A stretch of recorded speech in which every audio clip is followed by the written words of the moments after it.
आश्वासन दिले? मला साहेबांनी जे माझ्या मनावर जे अधिकारी मला पाहिजे होते SIT मध्ये ते साहेबांनी तात्काळ त्यांना मागणी केली आहे की ते SIT स्थापन करून आरोपींना अटक करतील आणि मला मुख्यमंत्री साहेबांनी एवढं आश्वासन दिलं आहे की आरोपी तात्काळ अटक होऊन जातील.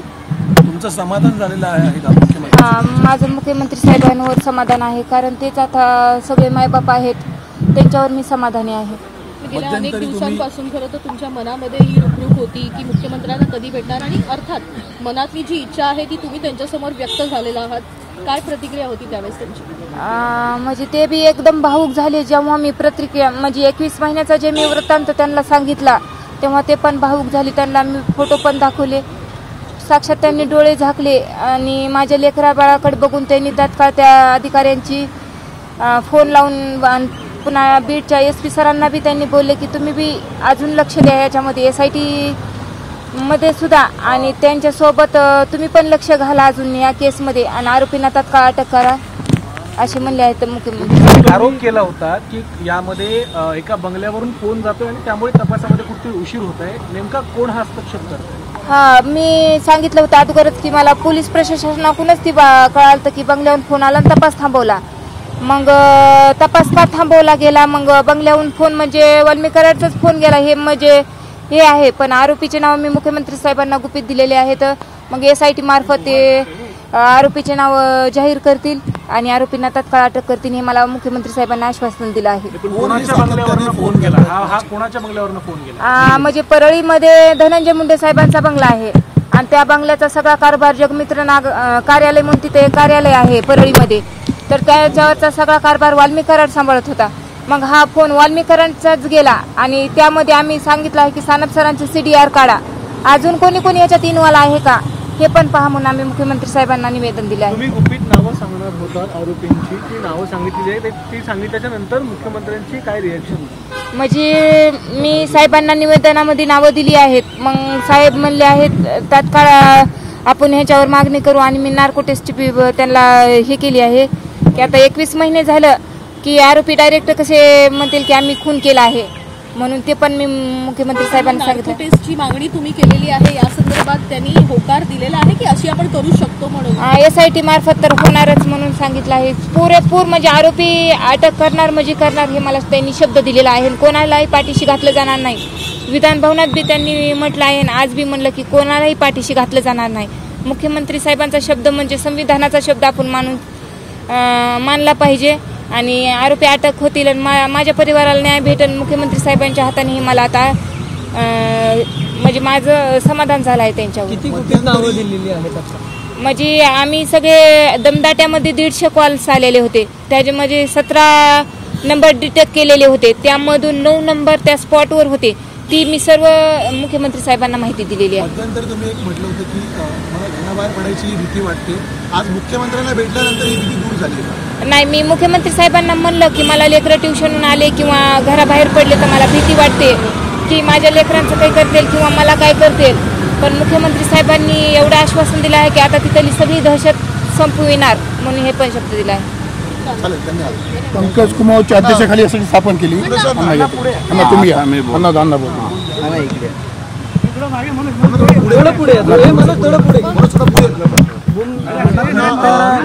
सगळ्यात पहिल्यांदा हा मुद्दा विधानसभेच्या अधिवेशनाच्या काळात उपस्थित केला होता.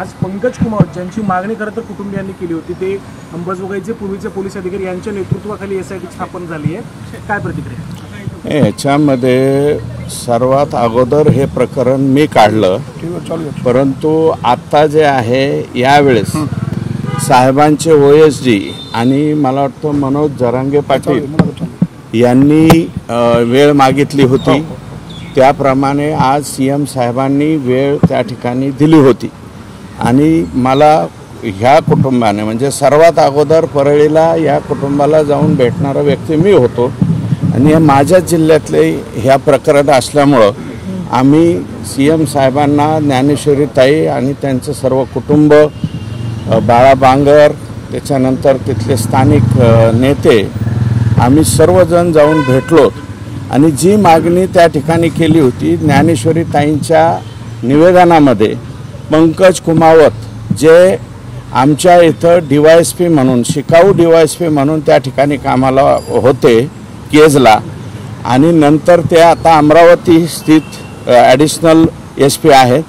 त्यांच्या अध्यक्षतेखाली SIT स्थापन करावी.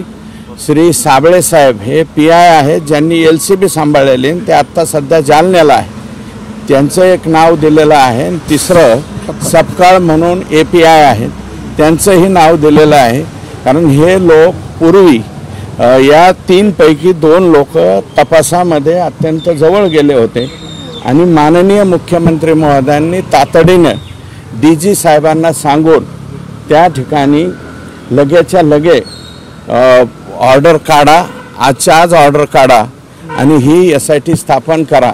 आणि ज्ञानेश्वरी ताई, आम्हाला सर्वांना विश्वास आहे, मुख्यमंत्र्यांनी अक्षरशः डोक्याला हात लावला ते फोटो वगैरे पाहिल्याच्या नंतर, की हे इतकं भयानक असू शकतं का, तर ते आहे. आणि याच्यामध्ये पोलीस कर्मचारीसुद्धा काही इन्वॉल्व आहेत का याचा सुद्धा तपास करावा, अशा प्रकारची मागणी केलेली.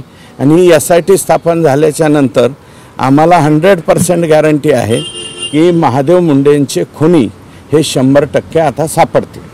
हा प्रश्न होता एकंदरीत तुम्ही सांगितलं की ज्या तपास अधिकाऱ्यांमध्ये 2 आता अधिकाऱ्यांचा समावेश आहे ते अगदी जवळ पोहोचले होते, आता या केसचा छडा लागेल. काय आहे, जे अधिकाऱ्यांनी डम डाटा सुनील, मला वाटतं सुनील दुबे का सुशील दुबे, अतुल दुबे हे मुंबईचे डम डाट्याच्या संदर्भामधले तज्ज्ञ आहेत, त्यांच्याकडनं 150 नंबर अगोदर छाटून नेले. 150 नंबरचे नंतर 17 नंबर नेले, आणि ते 17 नंबर झाल्याच्या नंतर तिथले सानप साहेब म्हणून एक PI होते, ते दोघांनी ज्ञानेश्वरी ताईंना सांगितलं आणि सतीश फड त्यांचे भाऊ यांना सांगितलं की आम्ही 2 दिवसामध्ये हे आरोपी अटक करतोय. परंतु त्या दोघांचेही एकाची ऑर्डर लगेच तातडीनं पाटोदा तालुक्यामध्ये करण्यात आली, आणि एकाची ऑर्डर ही धाराशिव जिल्ह्यामध्ये सानप साहेबांची ऑर्डर काढण्यात आली. म्हणजे ते 2 लोक, आणि कदाचित आम्ही आणखीही त्या ठिकाणी मागणी करू की सानप साहेबांचं सुद्धा इन्व्हॉल्वमेंट त्याच्यामध्ये करावं, आणि तशा प्रकारचे आदेश साहेबांनी दिलेत. SP-ना सांगितलंय की याच्यामध्ये आणखी कोणते अधिकारी किंवा त्यांना जे सहकार्य लागेल ते सुद्धा आमच्या बीडच्या SP साहेबांना सांगण्यात आलेलं आहे. सर, त्यावेळी या बदल्या कोणी केलं, कोणाचे फोन गेले होते का, किंवा काय झालं होतं का, नेमकं काय झालं? बदल्या कोणी केल्या हे नाव सांगायची गरजच नाही ना. परळीचे जे लोकप्रतिनिधी आहेत यांच्याच सांगण्यावर, आणि हे पंकज कुमावत साहेबांची ऑर्डरसुद्धा हे शिकाऊ DYSP त्यावेळेस होते प्रोबेशन पिरियडमध्ये, त्यांची ऑर्डर अंबाजोगाई ॲडिशनल SP म्हणून सुद्धा झाली होती. ती एका दिवसामध्ये मवियाचं सरकार होतं, मवियाच्या सरकारमधून एका दिवसामध्ये त्यांची बदली लगेच अमरावतीला त्या ठिकाणी केली गेली. आणि जर पंकज कुमावत त्या ठिकाणी राहिले असते तर हे जे सगळंच काही चक्री, गुडगुडी, बोगस दारू, गांजा, जे पाहिजे ते सगळं त्या ठिकाणी मिळतं तीर्थस्थानाच्या ठिकाणी, आणि हे सगळं जे आहे ते बंद झालं असतं. हे जे उन्माद ह्या लोकांच्यामध्ये आला, उत्पात केला, इकडं मर्डर झालेत किती, बापू आंधळे गेला, ते बंडू मुंडे, एक गीते पोरगा गेला, आणि आता महादेव मुंडेंना मारून टाकलं, आणि त्याच्यानंतर सगळ्यात शेवटी संतोष देशमुखांचा खून करण्यात आला. म्हणजे हे अगोदर बरेचसे खून जे आहेत ते पचल्यामुळं खून एकाने करायचा, आरोपी दुसरा करायचा, जेलमध्ये तिसरा घालायचा, हे असं सगळं जे आहे. आणि याच्यामध्ये 100% काही पोलीस अधिकारी, त्यांची सुद्धा नावं आम्ही माननीय साहेबांना सांगितले, त्यांचे फोन आणि त्यांचे सुद्धा कॉल डिटेल चेक करावेत, अशा प्रकारची मागणी केली. या आधीच्या प्रकरणामध्ये आपण संतोष देशमुख प्रकरणामध्ये आपण जर पाहिलं तर धनंजय मुंडे यांचा राजीनामा जो आहे झाला होता, परंतु पुन्हा एकदा आपण माणिकराव कोकाटे यांचं कृषी खातं कुठेतरी जात आहे, आणि त्यामुळे धनंजय मुंडे लॉबिंग करताना दिसतात. मला असं काही वाटत नाही, मला असं काही वाटत नाही. त्यांचा तो आटोकाट प्रयत्न चालू असेल, परंतु यांना घेतलं तर सरकारच्या वरती सुद्धा काही प्रश्न त्या ठिकाणी निर्माण होणार आहेत. हे एक संतोष देशमुख झालं, आता हे आहे बापू आंधळेचं प्रकरण पेंडिंग आहे. बापू आंधळेचा खून कोणी केलाय, नावं कोणाचे घेतले, हे सगळं हे व्हायला लागलं ना. आता तो जो गीते आहे त्याच्या सौभाग्यवतीने मला वाटतं हे सगळं सांगितलंय. वारंवार धनंजय मुंडे जे आहेत मुख्यमंत्र्यांची भेट घेतात. आज अजितदादा सुद्धा होते, तटकरे होते. ते त्यांचं काम आहे, ते भेटतील. अजितदादा भेटले असतील, मला वाटतं दादांचं वेगळं काम असेल. मुंडे वारंवार भेटतात, ते भेटायचं काम आहे त्यांचं, ते भेटतील. आम्हाला त्याच्याबद्दल काहीच बोलायचं नाही. शेवटी तो त्यांच्या पक्षाचा प्रश्न आहे.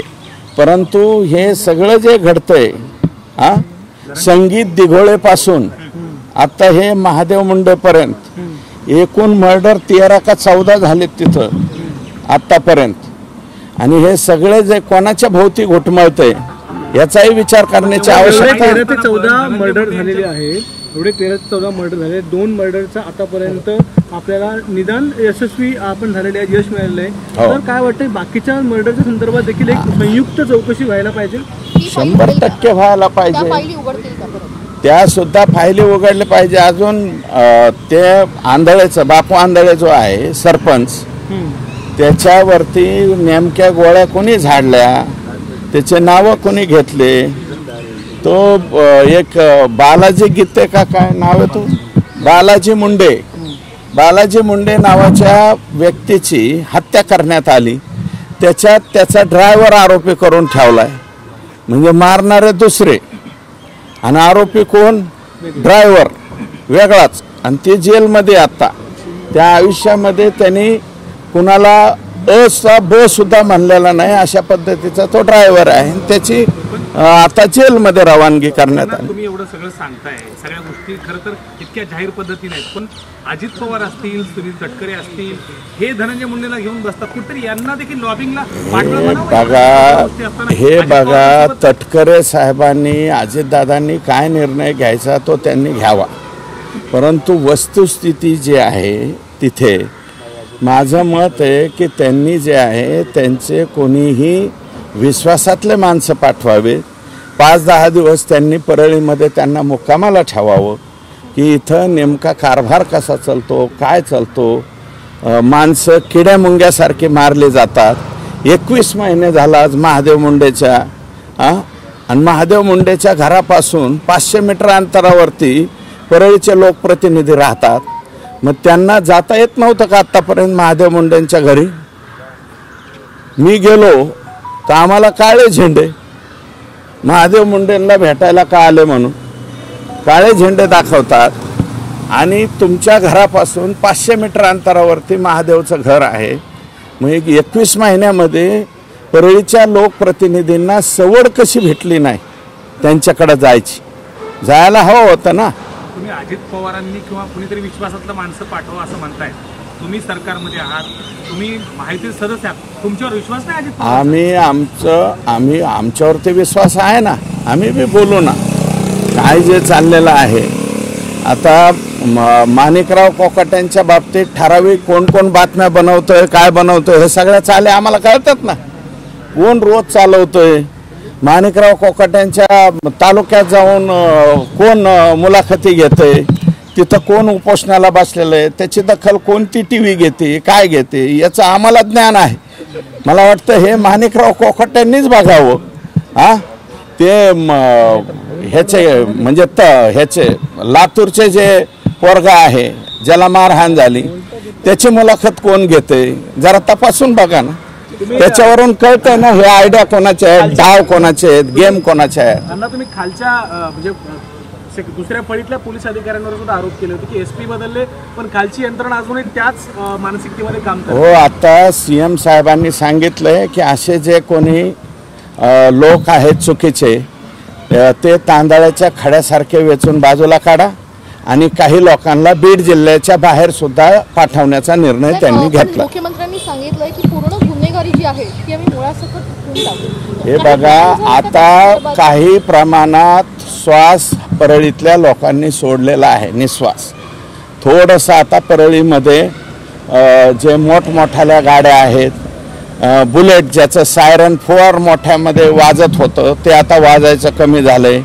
पांढऱ्या शिफीत गाड्या ज्या हिंडवायच्या, हॉर्न वाजवायचे, कोणाच्या बी अंगावर घालायच्या, असे काही प्रकार जे आहेत ते आता जरा थोडेसे थांबले आहेत आणि थोडीशी सुटका परळीच्या झाली. आता एकदा महादेव मुंडेंच्या या प्रकरणाचा तपास लागला, 100% हे काही लोकांच्यावरती मोका लागलाय. यातलेच महादेव मुंडेंच्या आणि हे बघा 3 घटना एक सलग 3 दिवस केलेल्या आहेत ह्या लोकांनी.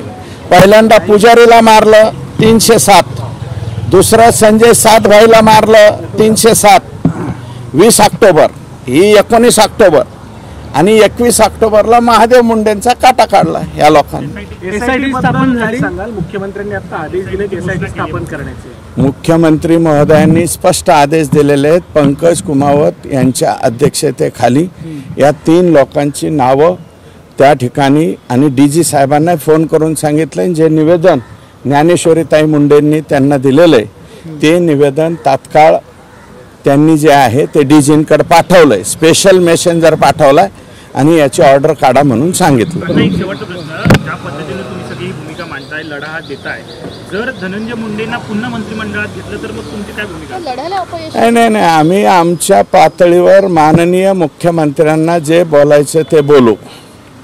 त्यांचा पक्ष, त्यांच्या पक्षाचे राष्ट्रीय अध्यक्ष, प्रदेशाध्यक्ष यांना आमचा बोलण्याचा तेवढा नैतिक अधिकार नाही. आमचा नैतिक अधिकार माननीय मुख्यमंत्री महोदयांच्यापर्यंत आहे.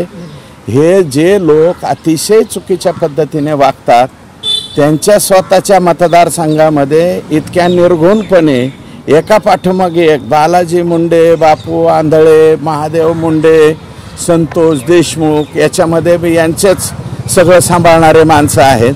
त्याच्यामुळं आणि जे हे आणि ते माझाच माणूस आहे म्हणणारे यांनाच परत जर संधी द्यायची असेल तर त्या बाबतीमध्ये आम्ही मुख्यमंत्री महोदयांना बोलू.